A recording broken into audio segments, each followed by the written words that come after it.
ये घटना है उन दिनों की जब एक साथ 4 दोस्त एग्ज़ाम क्लियर करके कैंपिंग करने का प्लान करते हैं।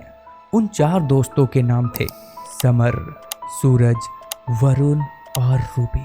रूबी एक ऐसी लड़की थी जिसे भूत, प्रेत, आत्मा, चुड़ैल जैसी चीज़ों पर अटूट सा विश्वास था, जिसे कहते हैं पक्का वाला विश्वास कि हाँ ये सच में एग्जिस्ट करते ही हैं। इसलिए वो अपने दोस्तों के साथ कैंपिंग करने के लिए नहीं जाना चाहती थी, क्योंकि वो जानती थी कि जहाँ पर उसके दोस्त समर, सूरज, वरुण कैंपिंग करने की तैयारी कर रहे हैं, वहीं पर नदी से थोड़ी ही दूरी पर एक शमशान घाट है।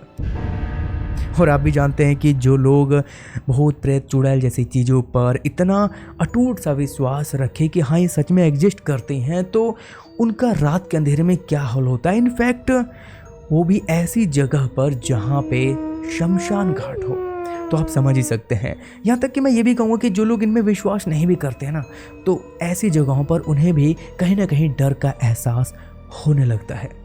और इसी वजह से वो उनके साथ कैंपिंग करने के लिए नहीं जाना चाहती थी। खैर वो तीनों दोस्त रूबी को अपने साथ चलने के लिए बहुत मनाते हैं और आखिरकार उसे साथ चलने के लिए मना ही लेते हैं। और अगले ही दिन यानी कि संडे को वो पूरी तैयारी के साथ चारों मित्र एक गाड़ी में सवार होकर फुल म्यूजिक को एंजॉय करते हुए अपने सफ़र पर निकल पड़ते हैं। उसके घर से उस नदी की दूरी तकरीबन 3 घंटे की थी और वो कब अपनी लोकेशन पर पहुंचते हैं उन्हें पता ही नहीं चलता। लेकिन उन्हें वहां तक पहुंचते पहुंचते शाम होने को थी और वहां पर पहुंचकर सभी अपने अपने लिए अलग अलग टेंट लगाते हैं और टेंट लगाते लगाते ही रात हो जाती है। और इसलिए वरुण यहाँ वहाँ से कुछ लकड़ियाँ इकट्ठी करके आग जलाता है और उस आग को घेर कर चारों मित्र आपस में बैठ जाते हैं। आई थिंक आपने ऐसे सीन्स मूवीज़ शो वगैरह में देखा ही होगा, कुछ ऐसा। और उसके बाद वे चिल करते हुए डिनर करते हैं और देन पार्टी करना शुरू करते हैं। फुल म्यूज़िक लगाकर डांस वांस शुरू हो रहा है। लेकिन इसी बीच रूबी डरते हुए अचानक से पीछे मुड़ती है और जब वो पीछे मुड़ती है तो उसके चेहरे पे डर साफ साफ झलक रहा था, क्योंकि उसने मानो कुछ ऐसा देखा हो जैसे उसे काले भद्दे चमकती आंखों वाला और सफ़ेद कपड़ों में लिपटा हुआ कोई खड़ा सामने से सिर्फ रूबी को ही देख रहा हो। वो सबको ये बात बताना चाहती थी लेकिन वो बता नहीं पा रही थी। वो होता है ना कई बार कि हमारे साथ कुछ ऐसे इंसिडेंट होता है तो हम पैरालाइज महसूस करते हैं, हम चिल्ला रहे होते बट हमारी आवाज़ नहीं निकल रही होती है। कुछ ऐसा ही हुआ और वहाँ पर तो बहुत तेज़ म्यूज़िक चल रहा था तो उसकी आवाज़ कौन सुनेगा। लेकिन रूबी जैसे तैसे करके म्यूज़िक को बंद करती है और जैसे ही म्यूज़िक बंद होता है सब कुछ शांत होता है, एकदम सन्नाटा छा जाता है। सभी देखने लगते हैं रूबी को आखिरकार ये इतनी डरी हुई क्यों है। वो रूबी सबको कहती है घर चलो, यहाँ कुछ ठीक नहीं लग रहा है। तो वरुण सामने से पूछता है कि आखिरकार हुआ क्या है, बताओ तो। लेकिन रूबी कुछ नहीं कहती है सिवाय इसके कि घर चलो। काश रूबी अपने दोस्तों को उस रात पूरी सच्चाई बता देती तो शायद रूबी के साथ इतना बुरा तो ना होता। खैर इसके बाद समर रूबी से कहता है कि कोई बात नहीं, आज की रात हम रुकते हैं, सुबह होते ही यहाँ से हम चल देंगे। लेकिन रूबी के पास अब इतनी हिम्मत तो बिल्कुल नहीं थी, ना कुछ कहने की ना कुछ सुनने की। वो चुपचाप से अपने टेंट में चली जाती है और इसी के साथ बाकी तीनों दोस्त भी अपने टेंट में सोने के लिए चले जाते हैं। अब रात के तकरीबन 2 बजने को थे। अचानक से रूबी के चिल्लाने की आवाज़ आती है और ये सुनकर सभी चौंक जाते हैं और डरे हुए सहमे से दौड़कर रूबी के पास जाते हैं। और रूबी को देखकर सभी हैरान हो जाते हैं क्योंकि वो बहुत ही ज़्यादा डरी हुई और सहमी सी थी और उसका शरीर ठंडा पड़ रहा था। और अब उन सभी को लगने लगा था कि उन्होंने बहुत बड़ी गलती कर दी शमशान घाट वाली जैसी जगहों के पास वाली नदी में आकर। और अब सभी सुबह होने का बेसब्री से इंतजार करने लगे। लेकिन सभी के बार बार लाख बार पूछने पर भी रूबी के मुंह से एक शब्द नहीं निकल रहा था कि आखिरकार हुआ क्या है। क्योंकि उसकी आंखों के सामने से वो काले रंग का भद्दा चेहरा, चमकती हुई आंखें और सफ़ेद कपड़े में लिपटा हुआ एक अननोन क्रिएचर का चेहरा उसकी आंखों से ओझल नहीं हो रहा था, जिस वजह से वो बार बार डरती रही और कुछ ना बोल सकी। लेकिन वो सामने वाले पेड़ की तरफ एकटक से निहारती रही और ये देखकर तीनों दोस्त भी उसी पेड़ की तरफ निहारने लगे कि आखिरकार ये देख क्या रही है। लेकिन इसी बीच उसके टेंट के पीछे से कोई ऐसे गुजरा जैसे कोई हवा का झोंका। लेकिन सबने अचानक से वो परछाई जरूर देखी कि कोई तो गुजरा है, और ये कंफर्म करने के लिए वरुण हिम्मत करके बाहर जाता है कि आखिरकार यहाँ से गुजरा तो गुजरा कौन। लेकिन वो हिम्मत करके गया तो जरूर, बाहर कोई ना मिला। वो भागकर अपने सभी दोस्तों के पास आ जाता है। लेकिन यहाँ पर रूबी इतना ज़्यादा डर चुकी थी कि अब उसे अकेला छोड़ना बिल्कुल भी सही नहीं था। इसलिए वरुण और सूरज रूबी के पैरों के पास भी सो जाते हैं। लेकिन समर को अभी नींद नहीं आ रही थी, इसलिए वो बार बार करवटें बदलता जा रहा था क्योंकि वो बेचैन था कि आखिरकार चल क्या रहा है।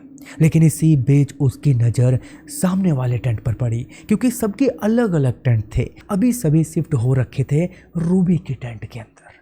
तो सामने वाले टेंट में कौन बैठा हुआ है, क्योंकि कैंपिंग करने के लिए तो सिर्फ 4 दोस्त ही आए थे, समर, सूरज, वरुण और रूबी। और ये चारों के चारों दोस्त रूबी के टेंट के अंदर ही अभी शिफ्ट थे, क्योंकि रूबी की हालत अभी खराब थी। और ये देखकर समर बहुत डरने लगता है कि आखिरकार सामने वाले टेंट में कौन बैठा है जिसकी परछाई उसे साफ साफ नजर आ रही है।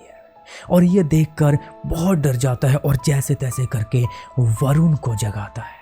वरुण कच्ची नींद से जगकर देखता है वो सामने, वो भी देखकर बहुत डर जाता है। लेकिन समर अपने अंदर के बहादुरी को जगाता है, क्योंकि वो भूत प्रेत में उतना ज़्यादा विश्वास नहीं रखता, तो इसलिए अपनी बहादुरी को जगाकर वो सामने जाने की कोशिश करता है। वो साथ में वरुण को भी लेकर जाता है, लेकिन वरुण जाने को तैयार नहीं था। लेकिन वो उसे हिम्मत देता है और साथ में जाते हैं उस टेंट के अंदर देखने के लिए कि आखिरकार कौन बैठा हुआ है। लेकिन वो जैसे ही उस टेंट के पास जाकर देखते हैं अंदर की ओर, वहां पर तो कोई था ही नहीं, बस एक काली सी परछाई उसे बाहर से नजर आ रही थी। और जैसे वो वहां पे जाते हैं वो परछाई भी गायब हो जाती है। और ये अपने आप में उनके लिए रहस्यमय बन जाती है, क्योंकि बाहर से काली परछाई तो दिखी, लेकिन टेंट के अंदर तो कोई था ही नहीं। लेकिन इसी बीच उसी टेंट के आसपास से किसी की भागने की आवाज़ सुनाई पड़ती है। तो वरुण डरते हुए आवाज़ लगाता है,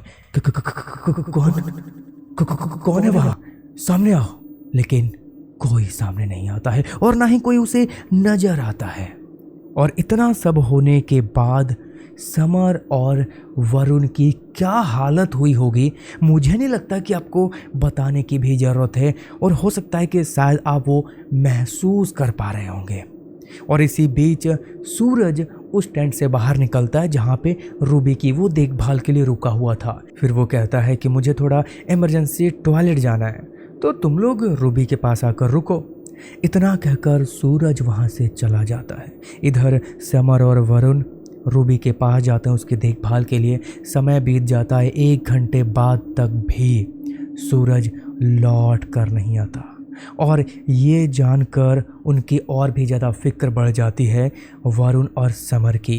इधर रूबी की हालत बहुत ख़राब थी, इसलिए उसे अकेला वो छोड़कर नहीं जा सकते थे सूरज को ढूंढने के लिए। अब इन दोनों में तो इतनी हिम्मत थी ही नहीं कि वो कोई अकेला बाहर जाकर सूरज को ढूंढ सके। इसलिए वो दोनों रूबी को जैसे तैसे उठाकर तीनों ही सूरज को ढूंढने के लिए निकलते हैं।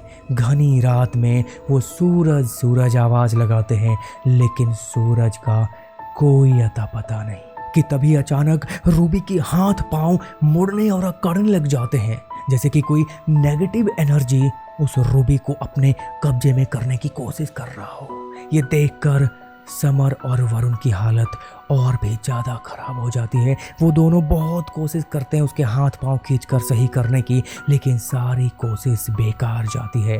फिर वो जल्दी से रूबी को उठाकर उसके टेंट तक लेकर आते हैं, लेकिन वो सामने देखता है कि जो सूरज अभी टॉयलेट करने गया था 1 घंटे पहले, वो सामने कुछ ही टेंट की दूरी पर खड़ा एक बहुत ही डरावनी स्माइल दे रहा है। ये देखकर वरुण उसे कहता है कि तुम कहाँ थे, गुस्से से चिल्लाता है कि यहाँ पर आओ, लेकिन न जाने सूरज को क्या हो गया था। वो सूरज खड़ा खड़ा बस डरावनी स्माइल दे रहा था। इधर रूबी के हाथ पैर को अकड़े हुए देख समर और वरुण बहुत परेशान हो रहे थे, क्योंकि वो अच्छी तरीके से उसे जानते थे कि इसे कोई ऐसी बीमारी या डिसऑर्डर है ही नहीं, तो ये क्या भला है। तो इसलिए वो घबराकर बहुत ही बेसब्री से सुबह होने का इंतजार करने लगे। तो समर ने समय देखने की कोशिश की। उसने अपना स्मार्टफोन उठाया और जैसे ही फ़ोन उठाया उसका फ़ोन भी स्विच ऑफ हो गया। उसे अच्छे से याद था कि उसने आने से पहले अपने फ़ोन को पूरी तरीके से चार्ज किया था, लेकिन कोई बात नहीं, उसने पावर बैंक निकाला, लेकिन अब पावर बैंक भी काम नहीं कर रहा था। ये घटनाएं होता हुआ देख वो बहुत ही डर रहे थे, बस सुबह होने का इंतज़ार कर रहे थे, लेकिन ये सारा शक न जाने क्यों उनका सूरज पर जा रहा था, क्योंकि वो बहुत ही अजीब सी और डरावनी सी स्माइल देता जा रहा था। और अब रात के तकरीबन 3:30 बजने को थे कि तभी वरुण और समर देखते हैं कि सूरज रूबी को बस टच करके उसे ठीक कर दे रहा है। ये देखकर उन्हें अपनी आंखों पे विश्वास सा नहीं होता। उन्हें एक पल के लिए तो लगता है कि शायद ये कोई सपना देख रहे हैं, लेकिन ये उनकी जिंदगी का हकीकत था। अब वो तीनों सुबह होने का बेसब्री से इंतजार करने लगे। वरुण, समर और रूबी जो कि अभी ठीक हो चुकी थी, लेकिन वो इसी बीच सूरज को नोटिस कर रहे थे कि आखिरकार सूरज को अचानक हो क्या गया है। क्या ये वही मेरा दोस्त है? क्योंकि वो अपनी ही दुनिया में मगन था, बहुत खुश हो रहा था। हालांकि उसकी स्माइल सबको बहुत पसंद थी, लेकिन आज उसकी स्माइल नहीं थी, बल्कि डरावनी स्माइल थी। हालांकि सूरज अपने दोस्तों में से किसी को नुकसान नहीं पहुंचा रहा था, लेकिन वो सूरज नहीं था, बल्कि कोई और ही था।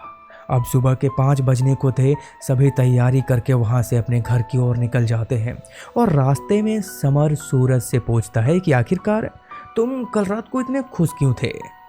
तो सब लोग ये जानकर दंग रह जाते हैं कि सूरज को कल रात वाली बात तो कुछ याद ही नहीं है, और सब शौक रह जाते हैं। और आखिर में समर जी लिखते हैं कि घर जाने के बाद सब कुछ उनके जीवन में पहले की तरह नॉर्मल हो जाता है, लेकिन जो उस रात को हुआ था उसका जवाब उन्हें आज तक नहीं मिला। सो गाइज, ये तो थी समर जी की कहानी। अब आपकी कहानी क्या कहती है मुझ तक पहुंचाने के लिए, यहाँ पे शेयर करने के लिए मुझे आप इंस्टाग्राम पे डीएम कर सकते हो, लिंक डिस्क्रिप्शन में दिया हुआ है। और ये कहानी आपको कैसी लगी मुझे कमेंट करके बताओ। एंड देन वीडियो पसंद आए वीडियो को लाइक करो। चैनल पर नए हो, ऐसी कहानियाँ सुनना चाहते हो, कहानियाँ शेयर करना चाहते हो, तो चैनल को सब्सक्राइब करो। इंस्टाग्राम पर मुझे डीएम कर सकते हो। सो फिर मिलते हैं आपकी किसी और नई कहानी के साथ।